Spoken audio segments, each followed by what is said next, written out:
Después, bueno, entre las anécdotas que me acuerdo son miles. Yo estuve durante muchos años en el grupo, casi 28, ahora 2 o 3 años que no estoy, en actividad concretamente. Hay montones de anécdotas, pero una de las que más me acuerdo es en los primeros años, cuando íbamos y volvíamos en bicicleta al grupo, volvíamos todo un grupito que volvíamos hasta la Montevideo, andando en bicicleta, y de la Montevideo después encaraba cada uno para su casa. En esa avenida hacia la Montevideo, el flaco Iñaki tenía una bicicleta multiuso, color negra, que la había pintado él, con rueditas rodado 20, chiquititas. Y él se hacía el bicivolador, hacía Willy, hacía cosas raras. Nosotros también las hacíamos, pero él era un poco más grande, era el que la tenía clara. Entonces en una veníamos pedaleando por el costado del cordón y el flaco Iñaki quiere hacer Willy y subir el cordón de la vereda haciendo Willy. Con tanta mala suerte que cuando levanta la rueda delante se le salió y se le cayó al piso. Así que desde el cordón de la vereda hasta la pared de la casa del vecino fue volando y pegó de cabeza contra la pared. Por supuesto que no le pasó nada, en realidad no sabemos. En la actualidad uno se pone a hablar con él y por ahí capaz que antes estaba un poquito mejor, pero bueno, esa es una de las anécdotas que me acuerdo y que nos hemos reído mucho después de comprobar que no le había pasado nada. Como anécdotas ahí, recuerdo los matecocidos con la olla, la morocha, y los guisos con palitos de los árboles que se caían del pino que estaba ahí abajo de la fogata. Y después, bueno, después nos fuimos para María Auxiliadora. Así que si querés ahí cortamos esa parte, si no te la voy a hacer muy larga. En la parroquia San Carlos de Borromeo, en el medio del monte, es decir, teníamos todo el monte atrás. Las instalaciones eran muy precarias, había una caja de camión, había un par de paredes que se caían. Y bueno, no recuerdo bien los nombres de mis primeros dirigentes, pero sí de que el segundo sábado de actividades ya Tati estaba con nosotros. Y bueno, de Marcelo, que estaba también, del Niato, de Canelo, de Iñaki, por supuesto. Bueno, arranqué el grupo siendo novato, tenía 6 años, todavía no tenía los 7 años cumplidos.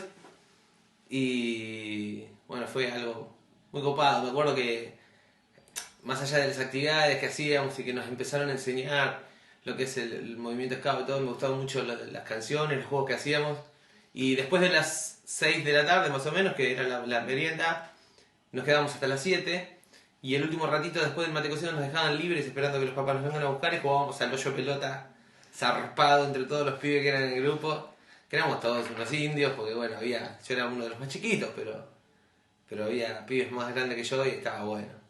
Las primeras veces me iban a buscar mis viejos, pero después de a poquito, cuando mis viejos empezaron a entrar un poco en confianza, yo creo que fue ese año, también siendo chiquito todo, me traían en bicicleta entre los chicos hinchados de acá del barrio Banco y Coco, que vivía en el barrio obrero todavía.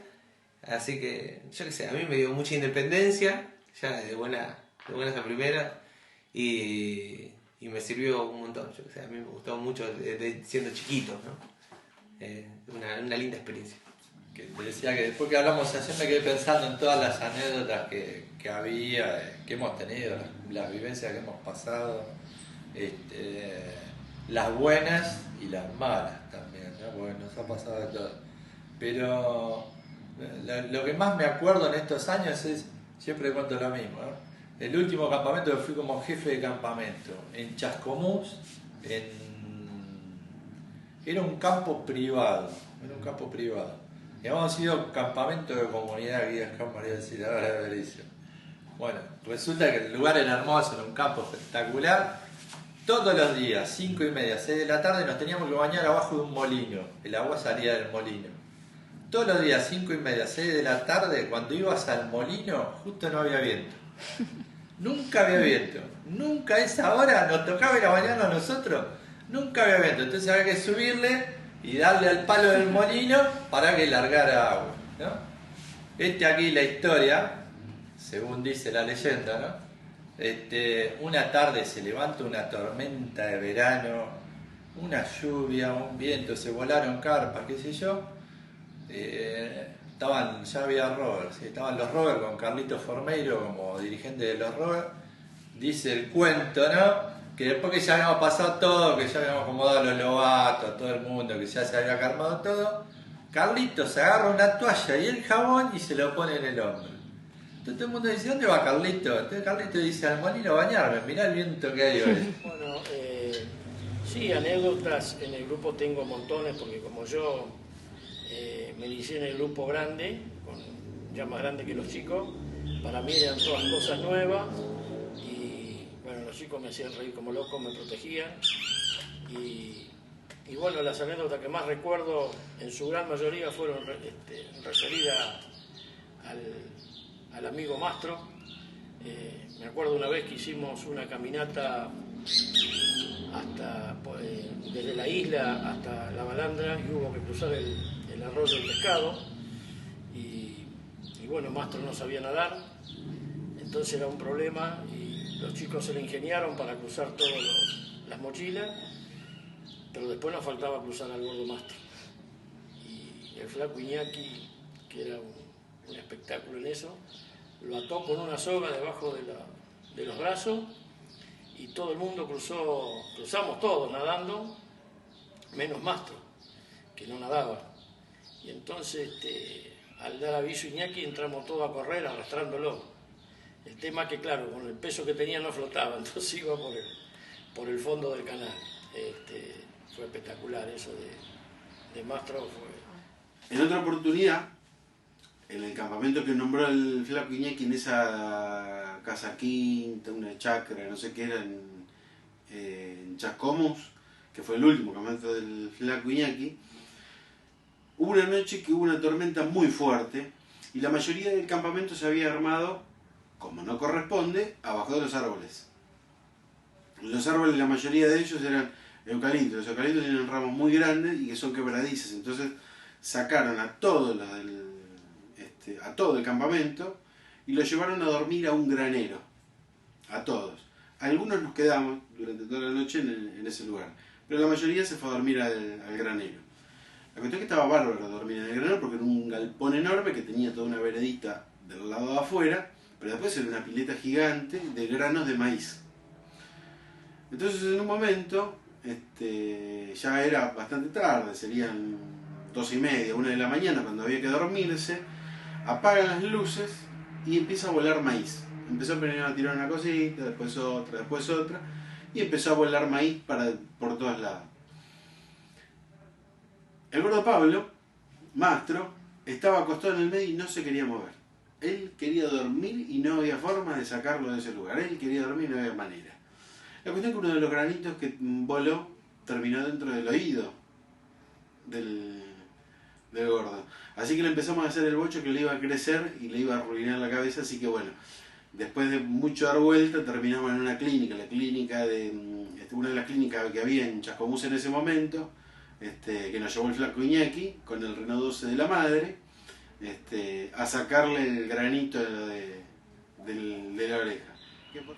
Fue cuando fuimos al campamento en Chascomús, fuimos a un campo muy lindo, que fue donde nos agarró un tornado, y a raíz de que el tornado desarmó todo el campamento, tuvimos que llevar a los chicos a dormir a un granero que estaba lleno de maíz, y dejamos todos los chicos a cargo de los rovers, y nosotros fuimos a ver si podíamos recuperar del campamento, que se había volado todo. Y eran como la 1 de la mañana y me vienen a avisar que a Mastro se le había metido un maíz en la oreja. Y entonces tuvimos que llevarlo a la clínica con el flaco Iñaki, y bueno, estaba asustadísimo porque el maíz no le salía, y el médico dijo que era muy difícil porque si lo mojaba se le hinchaba. Y le digo, mira Mastro, si me tengo que volver a Berisso te dejo allá y no venís más. Y bueno, al final después terminamos en una clínica privada que se lo sacaron. Bueno, vamos a contar una de las primeras anécdotas mías como lobato. No hace mucho tiempo, ahora unos 30 años, 28. Primer campamento para mí a nivel campamento final, viaje de manada, Sierra de la Ventana.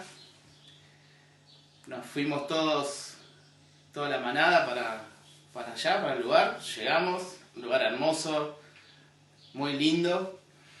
Y lo que recuerdo fue una noche de muchas estrellas, un juego nocturno que aquel en ese momento nos hizo buscar unos parches de cuero con diferentes premios que después iba a ir en el uniforme.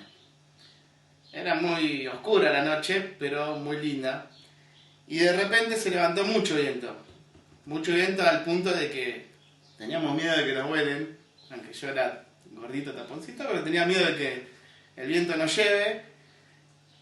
Y la gran sorpresa fue cuando yo, como seicenero, no encontraba mi carpa. Estaban todos dentro de la carpa de cada seisena y mi carpa no estaba. Y no estuvo, pues se la llevó el viento y quedó enroscada en un árbol, en un pino, toda enroscada. Y esa noche dormimos, creo que éramos como 20 lobatos en una carpa de 6, agarrando los parantes con los dirigentes. En ese momento estaba Petete también, sosteniendo los parantes porque teníamos miedo de que el viento nos lleve la carpa. Ese fue mi primer campamento y una de las cosas que más recuerdo, además de un par de inconvenientes gástricos que algunos chicos tuvieron en la travesía. En 1987, era el verano del 87, había un campamento nacional de todos los riders del país en Entre Ríos. Se llamaba Canara, Campamento Nacional Rider. No sé bien, no recuerdo bien cómo había sido la cosa, medio como que los diris, no sé si no podían en esa fecha o hubo algunas desinteligencias con el tema de la inscripción. Cuestión que nos dijeron que no podíamos ir al Canara. El Canara comenzaba, suponte, un lunes a la mañana, o sea que se concentraban de todo el país ese lunes a la mañana ahí en el departamento de La Picada en Entre Ríos. El domingo anterior a la tarde estábamos todos en la casa del Tano llamando a colectivos para que nos lleven. Llamamos acá, llamamos allá, hasta que encontramos un niato que tenía un colectivo y que podía llevarnos. Y solamente llevarnos, no nos iba a buscar, después no veníamos. Así que bueno, fuimos a ver el micro estaba hecho pedazos. Igual lo contratamos, llamamos a nuestros dirigentes para decirle que nos íbamos para allá, que si querían venir, llamamos al cura. Así que fuimos con Potri, con el Peta, con Miguelito. Fuimos en este micro infernal, fuimos por rutas que eran de tierra, con pajonales, muy pirata todo, porque el tipo no tenía nada. Ahora se le pide hasta un certificado de salud bucodental al chofer. Bueno, nada, nos fuimos allá, hicimos todo lo que teníamos que hacer, qué sé yo, pasó todo y a la vuelta volvimos también un poco en tren, un poco en una caja de camión, un poco en subte. Pasamos la noche, creo que en Santa Fe, en Rosario, en la estación de tren de Rosario, pasamos la noche ahí para hacer una combinación. Algo muy, muy cómico que pasó, yo tenía un gorrito que me habían regalado mis viejos, un gorrito blanco tipo piluso, esos redonditos. Cuando veníamos de Entre Ríos, al pasar el túnel subfluvial, el chofer que nos llevaba en la caja del camión, estábamos todos en la caja del camión. Un rato antes frena el camión, saca una lona para tapar, porque adentro hay cámaras, entonces para que las cámaras no detecten que iba gente ahí adentro. Bueno, y cuando salimos del túnel subfluvial, no sé por qué, el cura Miguelito se le ocurre afanarme el gorro y se asoma así por la lona. Y yo de abajo le decía, Miguel, metete. No, Groncho, esto qué lindo, el vientito en la cara, con el calor que pasamos. Y yo de abajo, Miguel, me perdés el gorro y me compras uno. Y bueno, me compré un gorro cuando volvimos a Belice.